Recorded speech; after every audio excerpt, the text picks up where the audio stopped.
Fabulous. So welcome to our fifth session of this review course, so the halfway point, and our third session, last session of macroeconomics, which is good. This gives us plenty of time for global economy and then to do the HL stuff that we have been skipping. So before I continue, the next part of the syllabus, the next real-world issue, is how do governments manage their economy and how effective are their policies? But we've already covered the first set of policies, macroeconomic policies, which are those policies to reduce poverty and income inequality, income and wealth inequality. So these are part of government policies, macroeconomic policies. They're just in the previous real-world issue. All right. So let's have a look at government macroeconomic policies. And I'm going to do it in the same way that I did macroeconomic objectives, because I think a bird's eye view is best. Okay, so macroeconomic policies can be categorized in three broad categories, and I'm just going to start with policies to reduce poverty and inequality. Okay, we've already done those, so I'm not going to spend time on them. Then there are two broad categories of macroeconomic policies that are relevant to this real-world issue: demand side policies and supply side policies. Demand side policies, the goal is to manipulate aggregate demand to either slow down inflation or pull economy out of recession, to smooth out the short-term fluctuations in the business cycle. These policies are short-term focused. Remember this. Supply side policies are long-term focused. And the goal of supply side policies is not to manipulate. Remember, I used the word manipulate for demand side policies. The goal for supply side policies is to increase the productive capacity of the economy to ensure long-term growth and price stability. Okay? So demand-side policies are focused on manipulating AD to either slow down inflation when there's inflation or to pull the economy out of recession when the economy is in recession. These are short-term focused. Supply-side policies are long-term focused. To increase, the goal is to increase the productive capacity of the economy to ensure long-term growth and price stability. All right, let's zoom in a little bit more on demand-side policies. So I'm going to assign green for inflation and orange for recession. All right. When there is a recession, the government uses expansionary demand-side policies. Okay? These can be expansionary fiscal policy, EFP, expansionary monetary policy, EMP. All right? Fiscal policy, expansionary fiscal policy involves doing two things: cut taxes, that's the first thing, and increase G, government expenditure. That's expansionary fiscal policy.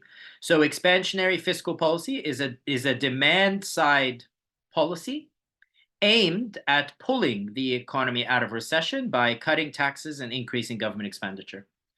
Expansionary monetary policy aims, or the tool is to cut interest rates. When you cut interest rates, you make it cheaper to borrow and less appealing to save. So people are more likely to borrow and spend and save less. And you do this, you cut the interest rate by increasing the money supply, the supply of money. You'll notice both of them have something that is cut and something that is increased. So how can I put together a definition of expansionary monetary policy? It is a demand-side policy that aims to pull the economy out of recession by increasing the money supply and cutting interest rates. It is carried out by the central banks. I'm going to write here central bank. The central bank is the institution behind it, while expansionary fiscal policy is carried out by the government.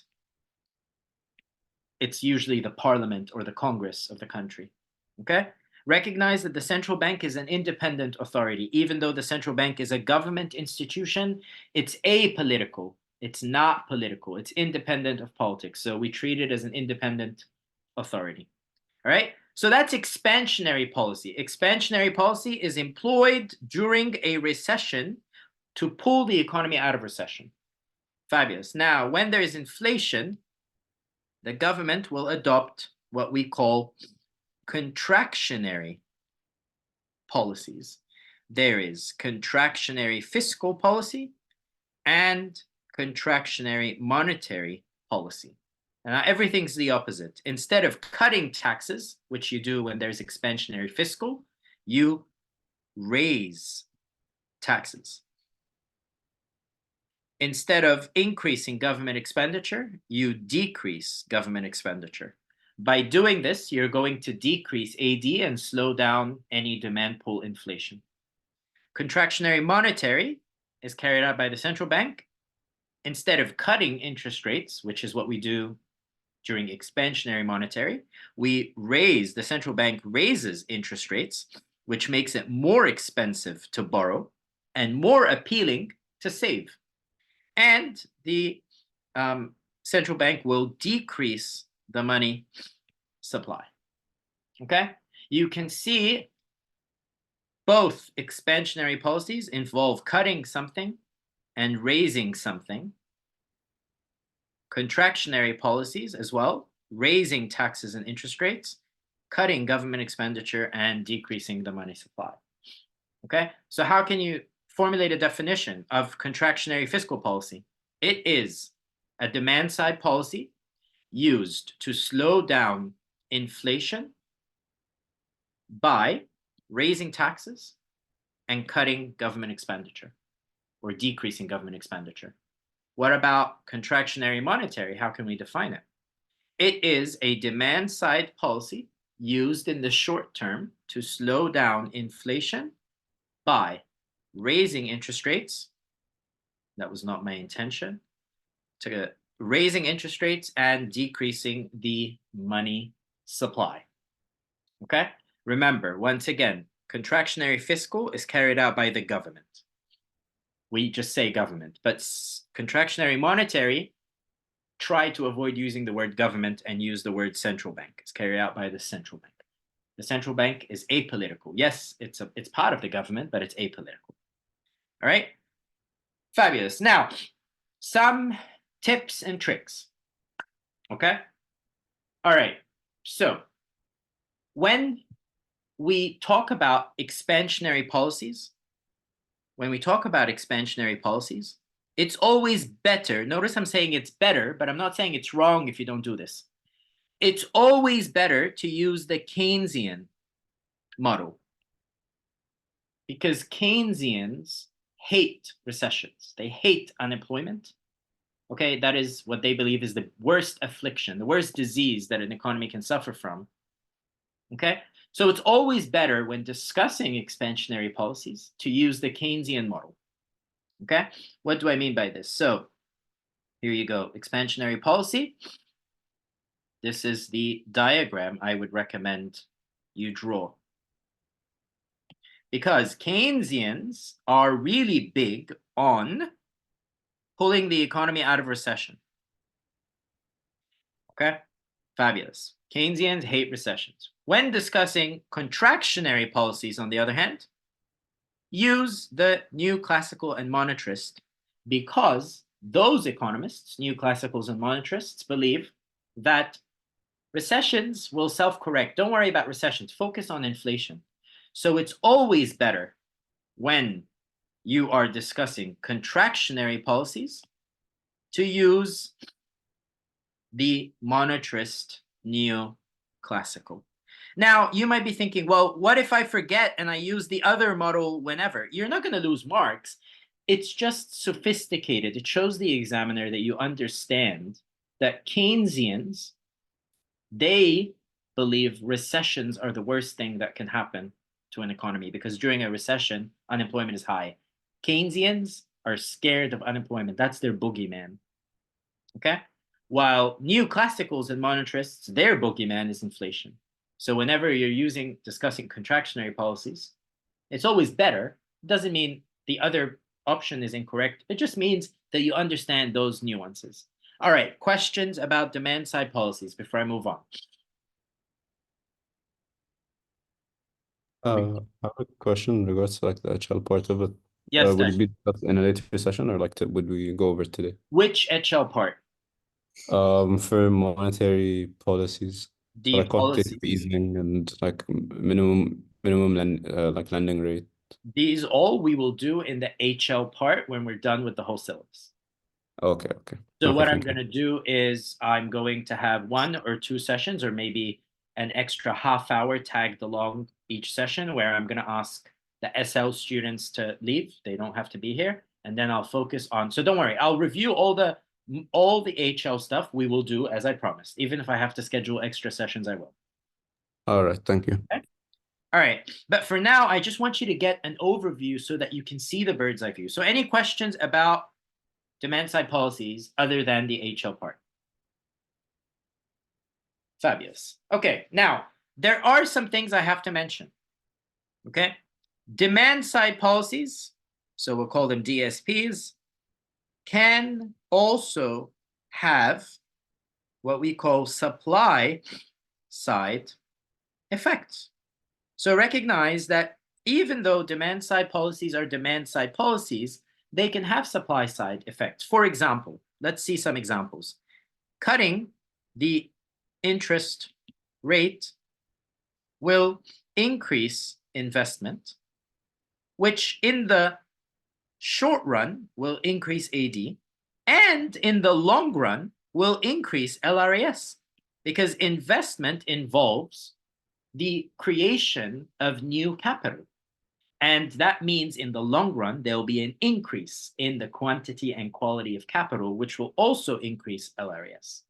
So recognize that even though it is an expansionary policy in the short run, it can have supply side effects in the long run. Another example, cutting taxes, which is part of expansionary fiscal policy.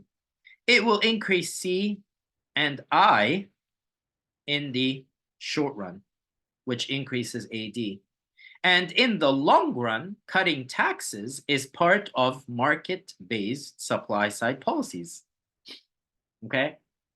It increases people's incentive to work harder and be more productive, which will also increase LRAS or Keynesian AS in the long run. So my point is, recognize that while these are short-term demand-side policies, they can and often do have long-term supply-side effects. One last example before I move on. One last example. If the government increases government expenditure, okay, which is part of expansionary fiscal policy, that expansionary fiscal policy, if the government is spending on education, healthcare, and infrastructure, that will increase AD in the short run. And it's part of interventionist supply side policies, which means it will also increase AS in the long run. Okay, so again, try to view them as Venn diagrams that have overlaps with supply side policies. Demand side policies can have supply side effects, and supply side policies can have demand side effects. Don't view them as discrete, unrelated to each other. Okay, fabulous. Shall I move on to supply side policies? All right, my lovelies, supply side policies. There are 2 broad categories. there are market-based supply-side policies, and there are interventionist supply-side policies. All right, from the get-go, I'm going to tell you a tip or a trick. Market-based supply-side policies are favored by new classical and monetarist economists. They love them. Why? Because market-based supply-side policies worship free markets. These are policies that favor free markets over government intervention. So new classicals and monetarists will get behind them, while interventionist supply-side policies are favored by the Keynesians. Keynesians favor government intervention over free markets. So what are the implications of this? If you are discussing market-based supply-side policies, I want you to use this diagram here. All right, these are tips and tricks from an IB examiner. Me, I am an IB examiner. Okay, now that doesn't mean if you use the other model, you are wrong. It just shows that you don't understand the nuances. Okay, market-based supply-side policies will increase LRES in the long run, which creates a whole new short run where there's an increase in AD and an increase in SRES. So remember, in the long run, LRES increases. YFE, full employment level output, increases. Okay? And that creates a whole new short run with a higher AD and a higher SRES. But if you're going to discuss interventionist policies, I want you to use the Keynesian model. Okay? If you're going to discuss interventionist, I want you to use the Keynesian model. Again, it's the same idea, an increase in AS in the long term and an increase in AD. Okay, it's the same idea. They're both the same diagram. It's just understanding when is it better to use which model. Because some of my students are like, I don't always know when to use the neoclassical versus the Keynesian. Well, I'm telling you. Okay, fabulous. So let's have a look at market-based. Market-based supply-side policies, there are 3 categories. All right, market-based. I'm just going to screenshot from the syllabus. All right, so what are the 3 categories of market-based supply-side policies? And then I'll talk about each of them.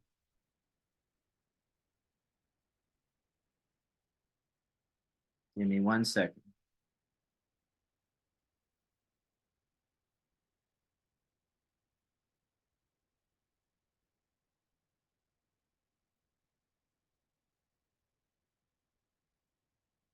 And also let me screenshot interventionist as well.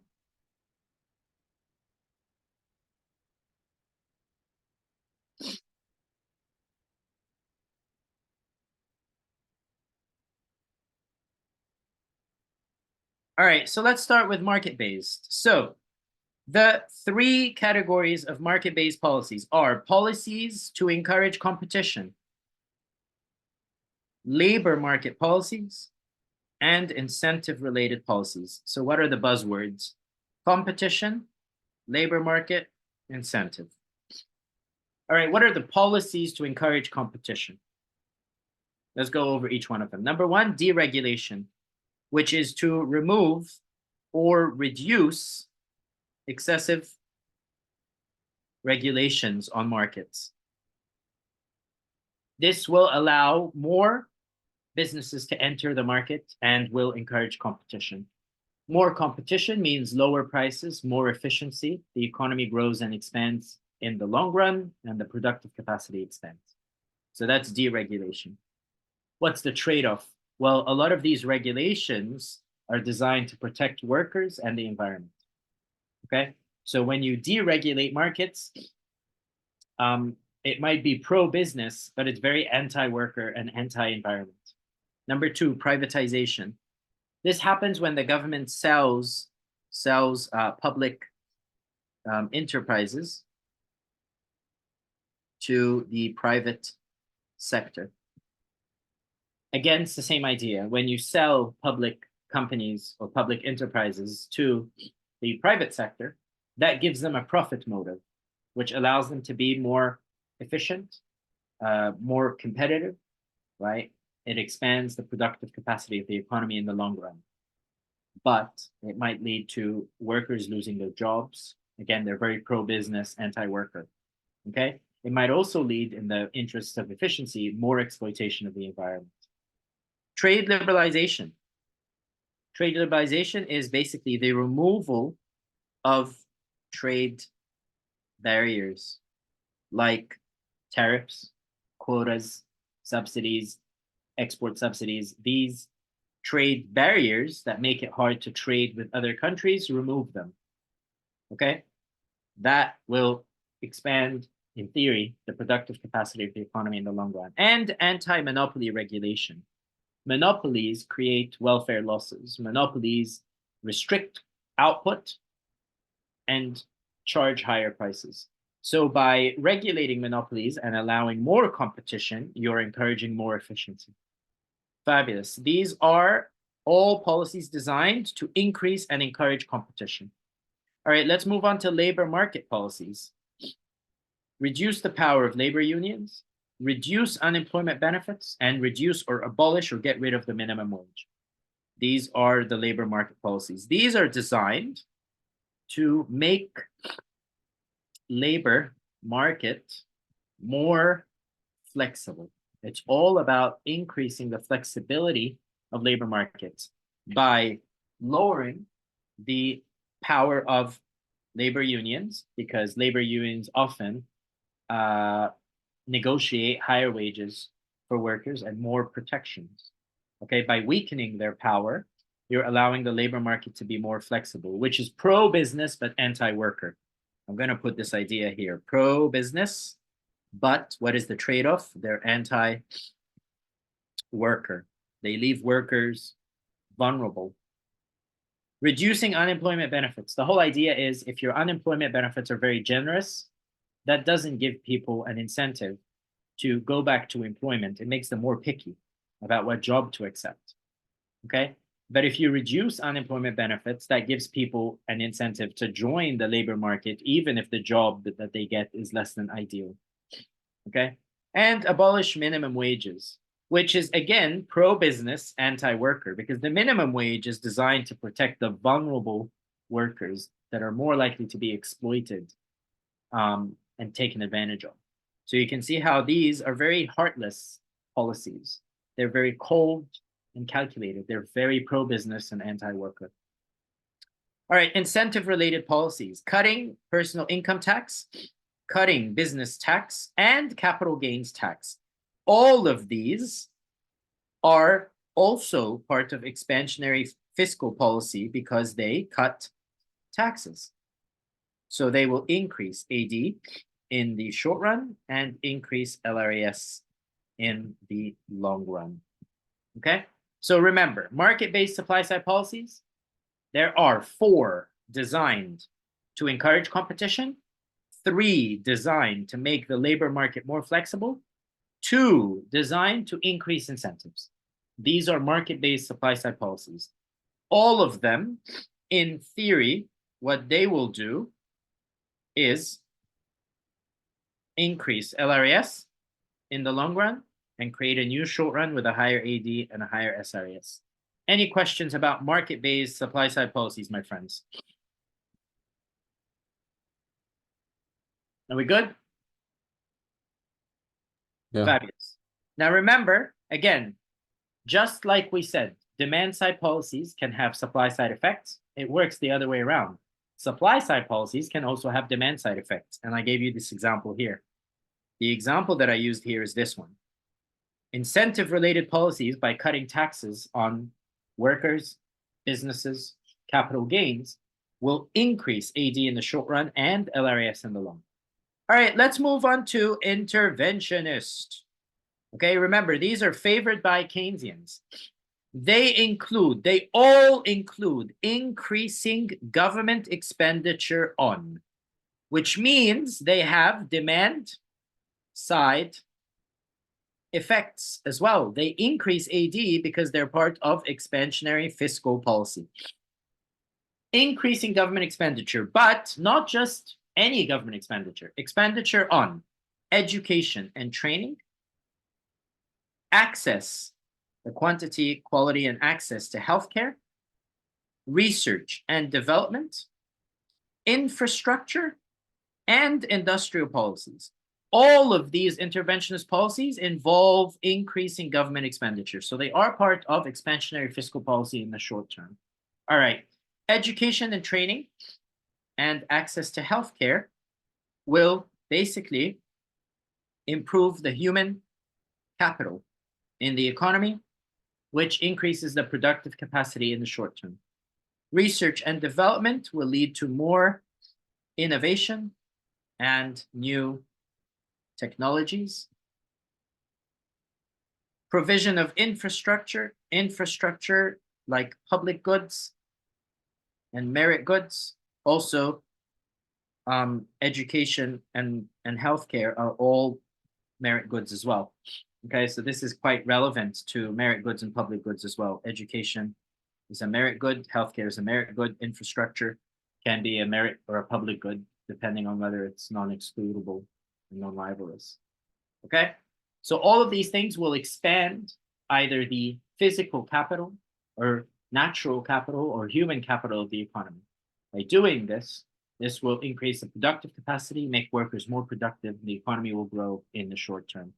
Industrial policies are basically tax cuts and subsidies for sectors or industries that are key to economic growth. So maybe cutting taxes or giving subsidies to export industries that export, and this is to encourage them to export more, all right? So do you see how drastically different market-based supply-side policies are from interventionist policies, okay? They both might have some demand-side effects, but more importantly, one set of policies involves making the market freer, giving more freedom to the market. And one set of policies includes more government intervention, more government expenditure. All right, questions before I move on? Oh, wow. I must be really good at explaining this because nobody has any questions. All right, fabulous. So now that we've done this sort of, God, I lost the word. What's the word I'm trying to use? This flow chart or this mind map. Let's evaluate